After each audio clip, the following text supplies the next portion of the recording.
Olá, eu sou o professor Másio Miguel, professor de Ciências Humanas, e hoje nós vamos falar de um tema muito importante, que é a República Velha na fase da Espada, que vai de 1889 até 1894.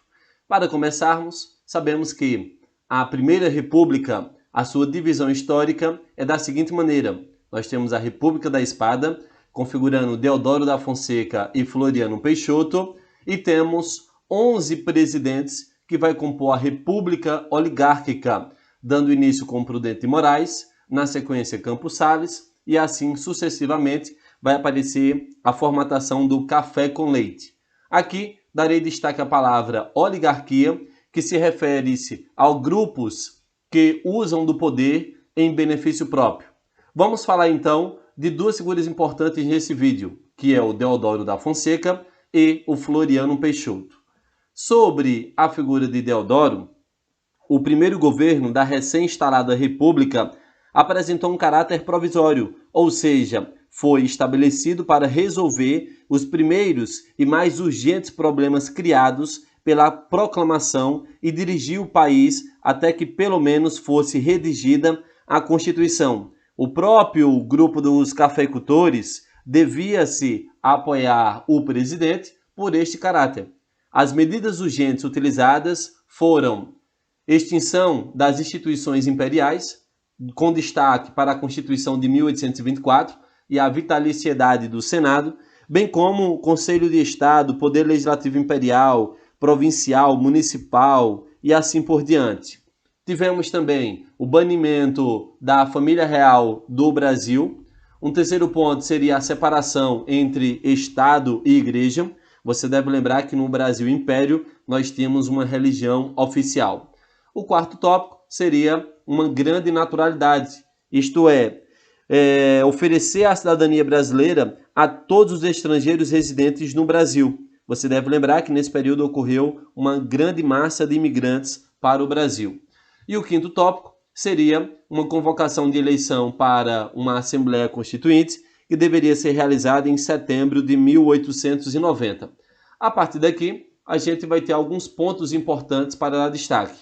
Para a figura de Deodoro da Fonseca, o primeiro tópico é falarmos do encilhamento, que nada mais é do que uma crise econômica. O grande objetivo nesse período era industrializar o Brasil. A figura de Rui Barbosa, ele identificava um dos principais obstáculos para o desenvolvimento industrial do Brasil, que era a falta de crédito, ou seja, de recursos a serem aplicados para desenvolver a industrialização. Além disso, acreditava que a libertação dos escravos e a entrada maciça de imigrantes no país levavam à expansão do trabalho assalariado, gerando forte demanda por moeda.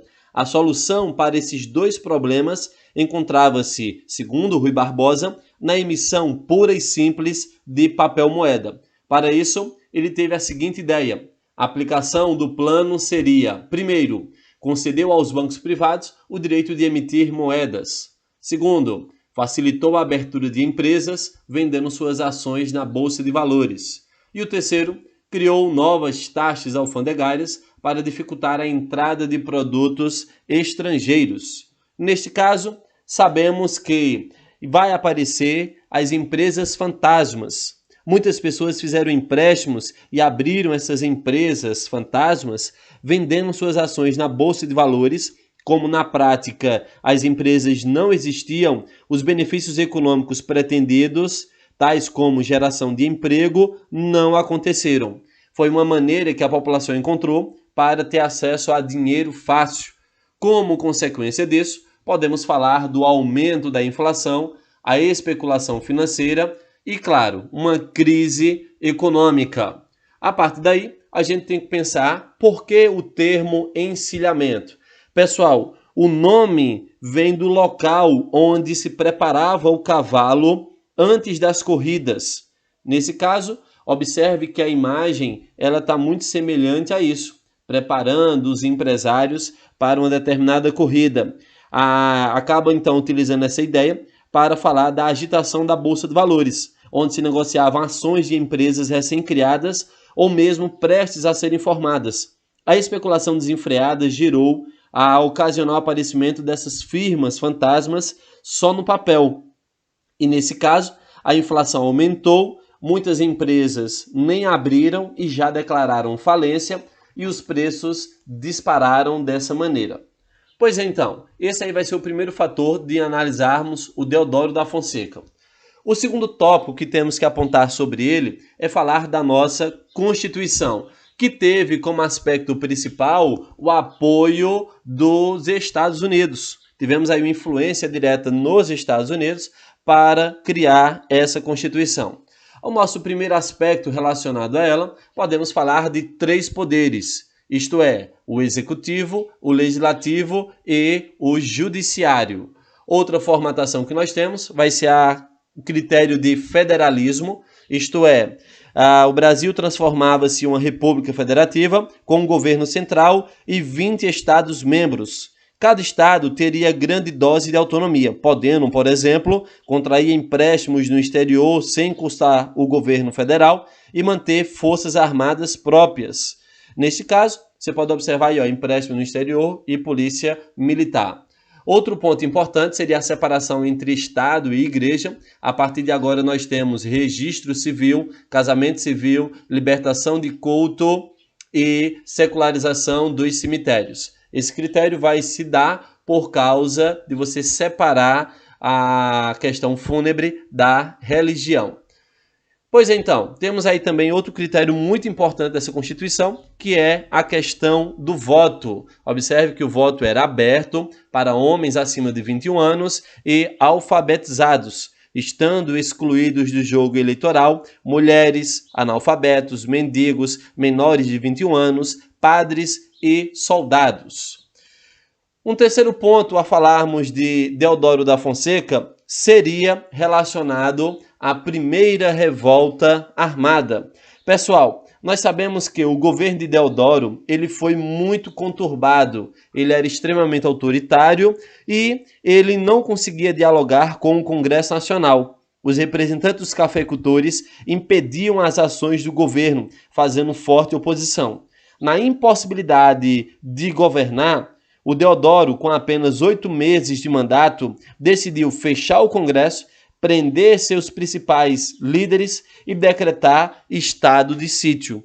Completando o quadro da crise, no dia 22 de novembro, iniciou-se a greve dos trabalhadores da Estrada de Ferro Central do Brasil, contrária ao golpe, talvez a primeira grande greve política da história do país. E no dia seguinte, a insatisfação da Marinha veio à tona, quando o almirante Custódio de Melo colocou-se no comando de navios que estava na Baía de Guanabara e apontou os canhões para a cidade, ameaçando o bombardeio e exigindo a renúncia de Deodoro, trazendo para a gente a ideia de reabertura do Congresso Nacional, exigindo também o retorno à garantia dos direitos. Diante de tanta pressão, o Deodoro vai recuar e renunciar. Quem sobe ao poder vai ser a figura de Floriano Peixoto, que vai ter como missão muito importante o controle da inflação. Uma das suas primeiras medidas vai ser estatizar uma moeda. Segundo, ele vai trazer estímulo à industrialização, autorizando o Banco do Brasil a abrir uma linha de crédito de 100 mil contos de réis em 1892. As leis alfandegárias foram revistas, preparando-se para um projeto de reforma que visava estabelecer o protecionismo, ou seja, proteger da concorrência estrangeira a ainda pequena indústria nacional. Um terceiro tópico que nós temos seria baixar os preços de imóveis e alimentos, que vai ficar mais restrito ao Rio de Janeiro. Mais tarde, iniciou um projeto de construção de casas populares e demoliu cortiços.